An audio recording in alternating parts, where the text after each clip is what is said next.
Hey, what's up, everybody? It's Dredrick, and of course, the big news for the last week in the world of Warcraft 3 is the release of the PTR version of 1.31. This is not the final patch, but this is what Blizzard's been working on. This is what we're gonna get some version of in the coming months, going live. So let's go ahead and take a look at my thoughts. First of all, before we jump into this, one thing that is absent from this list is any nerfs to Night Elf stuff like the Keeper. I know that upset a lot of people, but I think if we look at what Blizzard's doing right now, they're not really trying to nerf things. What they're trying to do is improve the identity of different races. So 1.30 was definitely the Night Elf patch. 1.30 was all about giving Night Elf a different identity. You know, they improved the Keeper, the Mountain Giants, things like that, and then they tuned that down over 1.30 to 1.304. And then this one, 1.31, is definitely all about the undead, which is great for us. if we play undead, I play undead, so it's great for me. So let's take a look at this and see what Blizzard's doing with undead. So we're going to skip right to the balance stuff. I guess real quick, as far as like map notes, Northern Isles gets a lot of changes. But yeah, so we're going to only look at the important changes. The first is the Blade Master. The Blade Master now cannot windwalk right away after he windwalks. However, his critical strike has been buffed. So what this essentially means, at first I thought this was good for us because, it'll make it harder for the Blade Master to harass. The idea is they don't want the Blade Master to be annoying for people that can't deal with it, show up, steal an item or a creep kill, and then immediately windwalk away. So you have 2 seconds now to do something to him. I thought this was good for us at first, but, really looking at it, 2 seconds is enough time for the Blade Master to get away from undead, unless you do some like late game trap with the Dreadlord, sleep, or something like that. So basically what this is going to let us do is throw a Coil Nova on him, put some damage on him, so he has to leave for a little bit. But usually he's going to leave for a little bit anyways after he gets the creep kill. So after spending some time with it, I think that the buff to critical strike is going to outweigh the harass weaken of the Windwalk, and ultimately this is going to make the Blade Master a little stronger against undead. Then we have the next interesting change is going to be, I guess Knights have a new upgrade that will make them stronger against Crypt Fiends. I don't think this is that big of a problem. If the Knights are on your Crypt Fiends already, you probably are having a bad time. So ultimately, it doesn't change anything. Micro the Fiends back, deal with the Knights with Abominations, Banshees, things like that. So Orb of Fire. This is a huge change for Undead versus Human. Essentially, Orb of Fire now makes it so your Death Coil is only half as effective against whatever target they're focusing. That's huge, and I definitely hope that the number gets tuned down to like maybe 35% or something when it goes live, because this is really big. Ultimately, we'll see what version of it goes live, but this is definitely going to improve the strength of Tier 3 strategies for human versus undead. And we'll see exactly how it fits in because, it's Tier 3 and it's an orb. It's not free. It's a big investment for humans to get there, so it's fine for it to be powerful. But Tier 3 human is already very good versus undead, so this could definitely shake the matchup up quite a bit.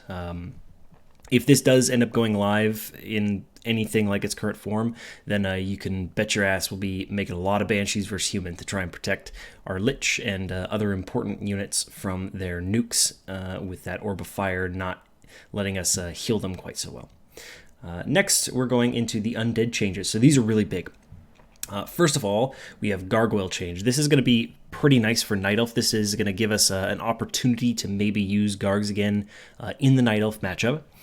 Since they're going to be faster, so they'll be able to go harass better and not get chased down by hippogriffs. It's also going to mean that Garg will be a little bit better in Undead Mirror, since it'll be a little cheaper. But 10 gold cost off an expensive unit already, it's not that big of a deal. Not too worried about the gold cost. It's nice, but hey, if you make a full control group of Gargs, if you make 12 Gargoyles, you've saved enough money to make one extra ghoul. big deal, right? So yeah, the gold change is nice, but it's not that big of a deal. The movement speed is more interesting, and we don't really know if Gargs are going to be good yet because of this. It certainly will make them more fun to play, because having very fast units is generally very fun. You can fly them around the map and do cool stuff. But this one will need some time to see if this is useful. If anything else, we're going to pin this in the interesting category. Skip over the Necromancer for a second. Ghoul Frenzy is just a little bit stronger now, so this is not going to change the role of ghouls at all. Ghouls are still going to be used at tier 3 for, timing pushes when you've already got ghouls. So basically, Undead Mirror, Night Elf, you'll still have ghoul openings available in those matchups, and your push at tier 3 will be just a little bit stronger, but it's not going to change too much. It just is a little nicer for ghouls in that little window of time where they're useful.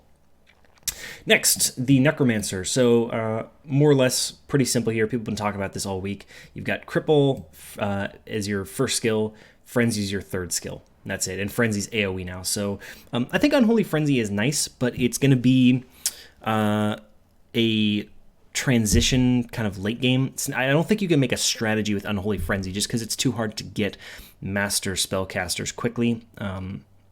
It's also, it's powerful. It's very powerful, but it's still dispellable. It's still not like a guaranteed advantage. So I think Frenzy is cool. I think it's going to have a place in matchups late game, but it's not going to be a strategy unto itself, at least in 1v1. That's my opinion. Cripple is the important thing. Cripple is the interesting thing. Looking at it, generally speaking, it's pretty hard for Undead to use spellcasters against Night Elf and Mirror because there's so much dispel there. You could see yourself using these against Human, but again, humans do tend to go for Riflecaster a lot right now. So, if Human switches to tier 3, you might actually see some more like Cripple and then eventually Frenzy, since those games will go late. But mostly this is going to be useful against Orc. Cripple's going to be really strong against Orc. I don't think it's going to be overpowering. It's not going to be crazy, because if you look at the damage reduction on it, it actually compares somewhat favorably to Curse. Like it's not that much stronger than Curse in terms of damage reduction. The movement speed is big though.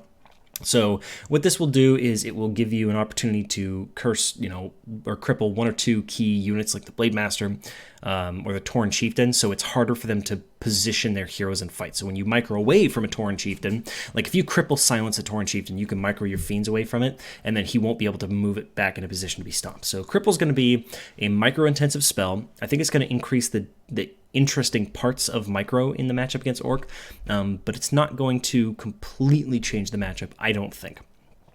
People are talking about getting cripple at tier 2. I think that's viable. We might be, seeing some tier 2 temple play. Like at tier 2, you go temple slaughterhouse. For sure, a viable strategy is going to be instead of making like 4 banshees versus Orc, you make like 3 banshees and necromancer, 2 banshees, 2 necromancers. Then you have curse on, the general army, and then you throw cripple on just a key target or 2. That's going to be really good. So I think this will definitely improve our options versus Orc, and it will make that matchup a little bit better for Undead. So I do like this change. I think it's good.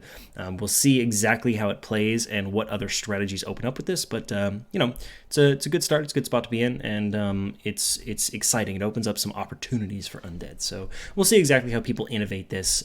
But so far, I think this is going to be nice, but not crazy.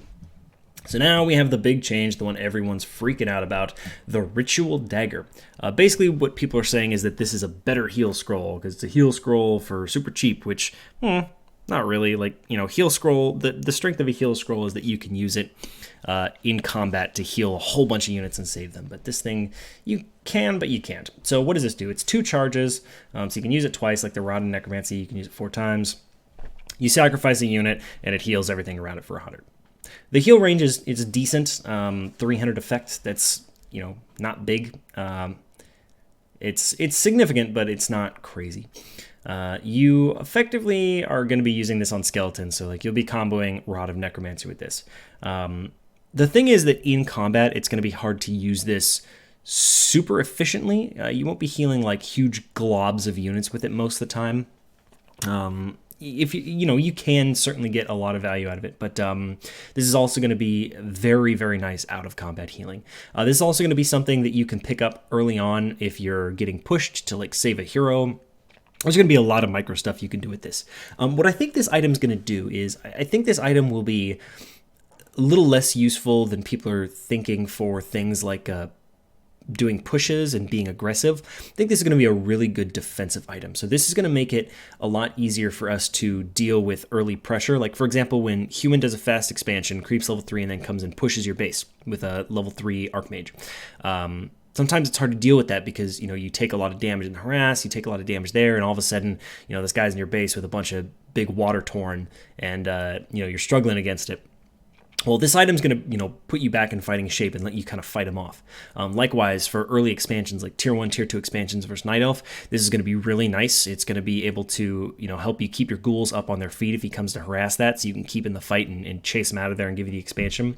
I think this is going to really help with early game windows where Undead's kind of a little weak right now, and let us get more expansion play going up, and things like that. So we'll see. That they say in the comments here that there's a good chance that it's too strong and they're going to reduce it. So even if they reduce it to something like 80 HP, or I would be fine if hey, let's just take the charges away. So maybe it's just one charge, and then maybe it's 100 gold for one use instead of 125 for two or something like that. Who knows? We'll see what they change it to. But I think this item, it's not immediately obvious how this is going to be used. There's a lot of ways to use it. People are talking about denying units with it. There's a lot of ways that you can use this, but it's not something that is going to be super obvious what we'll do with it right away. But I like it. Obviously, I'm not going to turn my nose up at a free healing item tier 1. We've been wanting that for freaking 10 years now, 15 years really. There's also the idea that people have that you'll be able to use it to pick other heroes first. I think there's something to be said for that. It'll make off-meta play for Undead easier, if you're playing like Crypt Lord or something like that. But I don't think it's going to change the meta. I don't think it's going to make other heroes over the Death Knight viable. The one thing that will be nice with it is, between the ghouls, the gargs, and this, something like Lich Ghoul in Mirror is certainly getting a lot of love right now. Gives the Lich some healing options early, so after you do like a early game harass with your Lich, if you're low on HP, you don't have to wait for the Death Knight to come back. You don't, go back to your base with like 3 hurt ghouls and a 20% HP Lich. All of a sudden, hey, you buy a Ritual Dagger and you could start doing some stuff with it. So that's certainly interesting. I'm excited to see what people are able to do with this. But yeah, that's it. Most of the other changes, not really a big deal for Undead. There's some cool stuff in here, like the Cloak of Shadows can be used during the day. Tome of Experience is gone, thank God. But really, that's the main stuff for us. So nothing too crazy. Just kind of wanted to touch base on my opinion on this patch. In short, I think it's good. I think it's going to open up a little bit more for Undead, but it's not going to shake up the meta. I think some people are overstating a little bit the effect that this is going to have. We'll see if some of this stuff is a little too strong and needs to be tuned down, but I think for the most part what you're going to see from Undead is the same type of playstyles that you're seeing right now, but maybe with a little more comfort to do earlier expansions and things like that. So that's pretty much my thoughts on the patch, and I'm excited to see what people are able to come up with this, and hopefully it will give us something to do against Night Elf, whether that's like a fast expansion into Mass Fiends or Gargs or whatever. Hopefully it'll help out against that type of stuff indirectly without having to nerf the Keeper to give us a shot there. So anyway, I'll see you guys next time.